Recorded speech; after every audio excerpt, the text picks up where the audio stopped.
Kasabay ng maalinsangang panahon, alam nyo ba na pinakamaraming sunog ang naitatala tuwing buwan ng Marso? Alas 6 ng gabi, mabilis na kumalat ang sunog dito. Nagulantang ang lahat sa dami ng nasawi.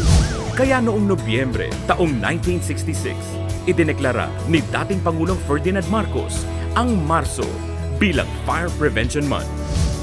Chief Superintendent Carlito Romero po sa Bureau of Fire Protection. Tandaan, ngayong panahon ng tag-init, karaniwan madalas ang sunog. Kaya iba yung pag-iingat ang kailangan para na rin sa ating kaligtasan. Firming pasuri ang inyong electrical connection. Ilayo ang mga bagay na nagliliyab lalo na sa mga bata. Maging masinop sa paggamit ng LPG at iba pang gamit pangluto. Huwag manigarilyo sa mga lugar na ipinagbabawal. At laging maghanda ng pamatay sunog sa bahay at sa opisina. Hindi biro ang masunugan.